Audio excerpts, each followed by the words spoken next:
Selamat berjumpa kembali semuanya.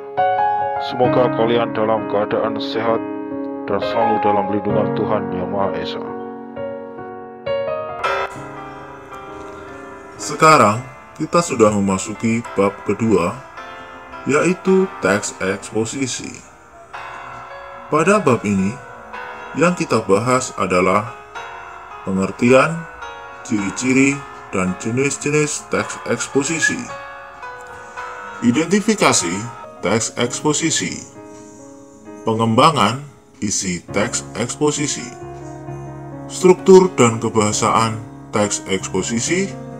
Dan yang terakhir, penyusunan teks eksposisi. Pada pertemuan ini, kita akan membahas pengertian, ciri-ciri, dan jenis-jenis teks eksposisi. Tujuan belajar pada subbab ini adalah peserta didik diharap dapat memahami definisi, ciri-ciri, dan dapat mengidentifikasi jenis-jenis teks eksposisi. Menurut KBBI, eksposisi berarti uraian atau paparan yang bertujuan menjelaskan maksud dan tujuan dalam suatu karangan. Eksposisi juga bertujuan memperluas pandangan dan pengetahuan seseorang. Berbeda dengan teks argumentasi, teks eksposisi tidak bersifat mempengaruhi pembaca atau pendengar. Dalam teks eksposisi akan kalian temukan sebagai berikut. Eksposisi menjelaskan segala informasi atau pengetahuan secara objektif apa adanya. Tidak ada unsur subjektif atau emosional. Menggunakan gaya informasi yang persuasif, pendekatan terhadap pembaca, dan memberi informasi yang sejelas-jelasnya. Disampaikan secara lugas dan menggunakan bahasa baku. Tidak melakukan pemihaan atau tidak memaksakan kehendak penulis pada pembaca. Menyajikan fakta yang digunakan sebagai alat kontribusi atau penyumbang utama dalam membuat rumusan agar sesuatu yang disampaikan lebih konkret atau nyata. Ada 6 jenis teks eksposisi. Yang pertama, eksposisi definisi, yaitu eksposisi yang menyampaikan rumusan tentang ruang lingkup suatu konsep, berisi penjelasan tentang makna suatu kata. Eksposisi definisi dibagi menjadi 2, definisi secara sempit dan definisi secara luas. Definisi secara sempit hanya mencangkup definisi sinonim, kata, dan definisi dari kamus. Sedangkan definisi secara luas merupakan definisi sempit yang dikembangkan. Jenis eksposisi yang kedua adalah eksposisi identifikasi.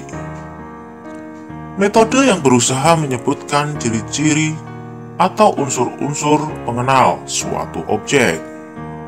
Contoh, ular kobra merupakan binatang melata yang memiliki bisa, warna kulit hitam, dan lehernya mekar bila dalam situasi terancam. Jenis yang ketiga yaitu eksposisi perbandingan atau pertentangan. Eksposisi ini menyampaikan kesamaan atau perbedaan beberapa objek atau lebih dengan menggunakan dasar-dasar tertentu. Contoh, pelajar kota A cenderung tidak disiplin. Hukuman apapun sampai sekarang sama sekali tidak efektif untuk menumbuhkan kedisiplinan. Berbeda dengan pelajar kota B, hukuman dijadikan semangat agar memiliki mental yang kuat. Jenis eksposisi berikutnya, eksposisi ilustrasi. Metode yang menggunakan penggambaran atau penjelasan secara khusus dan konkret terhadap suatu prinsip yang bersifat umum. Di sini, penulis akan memberikan penjelasan suatu objek secara jelas, agar pembaca tidak kebingungan memahami objek yang disampaikan. Seperti teks eksposisi berikut ini.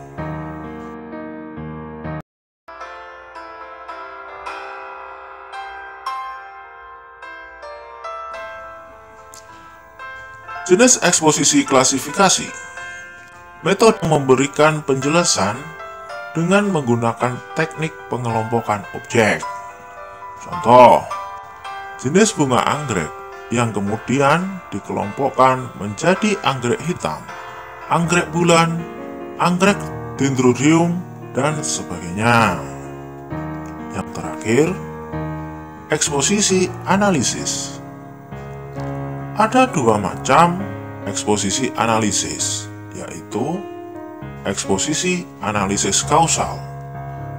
Teks ini memaparkan hubungan sebab akibat.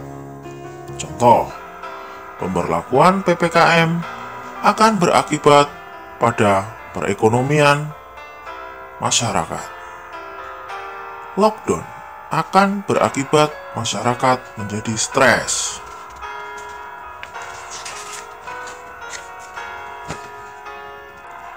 Eksposisi analisis proses merupakan metode yang berusaha menjawab pertanyaan bagaimana sesuatu bekerja atau terjadi. Contoh, terciptanya tata surya.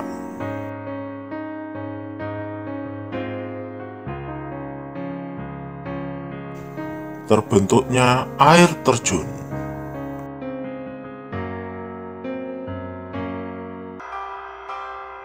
Punahnya dinosaurus.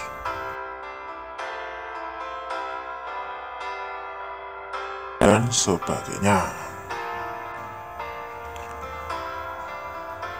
Untuk mengetahui sejauh apa kalian memahami bab ini, maka kerjakan tugas 2.1 yang ada di Classroom.